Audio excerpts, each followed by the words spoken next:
এইটো আমাৰ লাইব্ৰেৰী মানে আমাৰ গাঁৱৰ মোটামুটি কিমান বছৰ হ'ল 100-150 বছৰমান হ'ল চাগে। তেতিয়া দিনতেই লাইব্ৰেৰীটো পাতিছিলে। লাইব্ৰেৰীটো চৰকাৰৰ স্বীকৃত, অসম চৰকাৰৰ দ্বাৰা স্বীকৃত লাইব্ৰেৰী।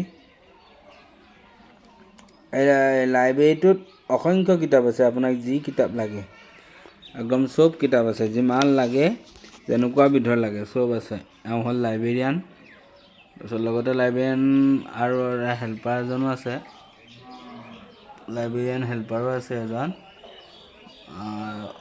এইটো হ'ল লাইব্ৰেৰী, চাওক কিতাপ বহুত আছে, আপোনাৰ যিমান লাগে সিমানেই আছে, বা যেনেকুৱা ধৰণৰ কিতাপ লাগে, কিবা বিজ্ঞানৰে হওক বা অসমীয়া বিভাগৰে হওক, শংকৰদেৱৰে লাগক বা মাধৱদেৱৰেই হওক বা ভূপেন হাজৰিকাৰ জীৱনীয়ে হওক, চবৰে আত্মজীৱনীবিলাকো পোৱা যায়।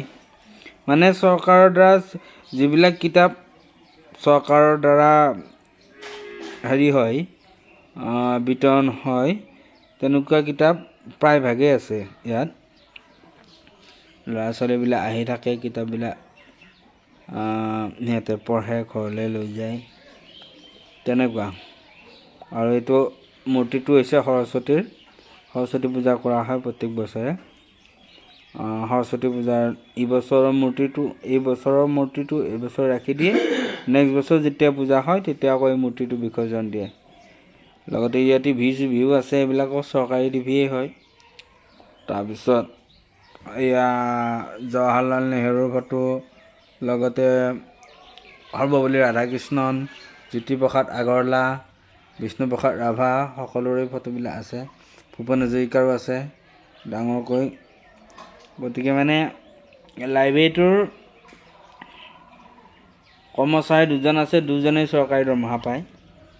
লগতে ইয়াত থকা যিমানবোৰ আছে চব চৰকাৰী, মানে এই আলমাৰীবিলাকেই হওক বা হেৰিবিলাকেই হওক চব চৰকাৰী। লাইব্ৰেৰীটোত আপোনাক যি লাগে বুলি কয় তাকেই পাব। দেখিছে নহয়, এইটো আমাৰ গাঁৱৰ লাইব্ৰেৰী, কিতাপ বহুত আছে।